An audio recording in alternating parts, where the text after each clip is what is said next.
Hey, what's up guys? It's Toxic here, and today we're going to be talking about how the Roblox community ruined this update that Roblox recently released.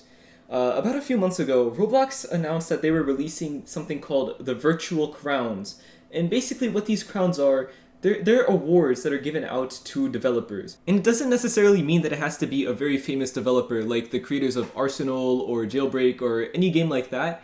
It actually could be just any developer that has any type of game, no matter how big or small. In fact, the smallest crown that you could get awarded is actually for having 100 monthly active users, which means that even the small developers that had games that weren't very popular were still getting some type of award. And developers were allowed to share their crowns with people who helped develop their game. And basically, this is where the whole issue started, because a lot of people were saying that people helped contribute to their game when in fact they really didn't. And in case you guys are curious as to how people managed to do this, I'm going to show you guys what it actually looked like. As you guys can see on the screen right now, we're taking a look at the message that Roblox sent out to people who were awarded with these crowns. And as you can see, it has a link to a survey right here. And right above it, it says, if you have any teammates you would like to award the item to, please fill out this survey. And like I said, you were able to fill out this survey with anyone's name, and whoever was on that list would be awarded with the same crown you got. For example, if I filled this out and I just gave it to some random alt of mine, that alt would also get the bombastic crown of O's, even though it hasn't contributed to the game in any kind of way. As you guys can see on the screen right now, we're taking a look at the actual message from the Roblox staff themselves about this, and it says, "Hi everyone. Thank you for sharing your excitement and what you've earned so far since we started the Dev Awards program.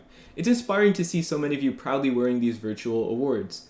Unfortunately, we have also received an overwhelming number of dishonest survey submissions that include many team members who have not contributed to the creation of the experience." So basically, this whole part right here is explaining what I told you guys before. People were just filling out the survey claiming that their friends or people who just haven't contributed at all were actually part of the team, and they were getting the awards when they really shouldn't have. But anyway, the post goes on to say, "We want this program and its awards to be symbolic of your accomplishments and milestones on your journey as a Roblox developer.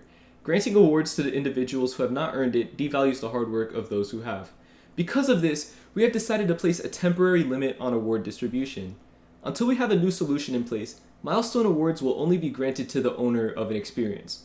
So, like I said, the Roblox community kind of ruined this whole award system, because now all the people who contributed to games will not be able to get this award, only the person who owns the game itself. And honestly, this really sucks, because obviously there's a lot of contributors to a lot of the larger games on Roblox. Obviously it's not just one person creating the whole game. So it really sucks that the only person who's going to get any kind of award for it is the owner of the game itself, and no one who contributed is going to get any type of award. Now I'm not sure how they're going to do this for groups, like games that are hosted in groups. I'm pretty sure they're probably just going to give it to the owner of the group.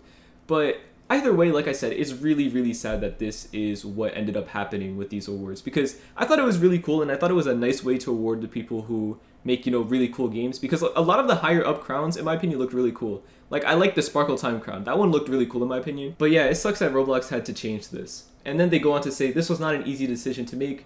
We know that a majority of experiences on Roblox were created through the efforts of multiple individuals. Please be patient while we work on a solution that will grant awards to all contributors." Now, like I said before, it really sucks for anybody who's contributed to a game that hits one of these milestones right now, because for the time being, only the owner of the game is going to be the one getting the award. Like, I feel really bad for anybody who's contributed to one of these games and now they're not going to get any type of award for it. But I mean, it is nice to know that Roblox is currently working on it, like they said down here, and I hope they find some kind of solution that works extremely well. And there's a lot of suggestions that someone can make as to how to make an automated system that detects who's contributed to a game, but I feel like any kind of system like that is always going to have some kind of issue that doesn't allow every single contributor to get their award. Like, for example, someone who's created all the GFX for the game isn't going to spend much time in the studio itself, and an automated system that picks up how much people have contributed inside studio isn't going to be able to detect as much work done by a GFX artist as, for example, a builder, since obviously the builder is going to spend a lot more time in studio, building all the maps and all that, versus the GFX artist who has to go off of Roblox and go into Photoshop and all this other stuff. And of course, this is only one example of a team member who isn't going to be spending a ton of time in studio. You could also take a look at the people who make music for games,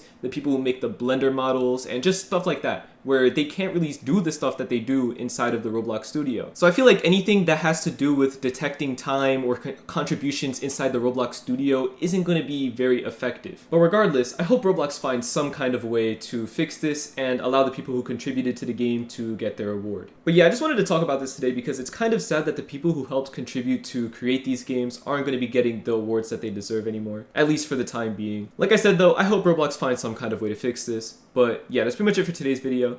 Thank you guys so much for watching. I'll see you guys next time, and goodbye.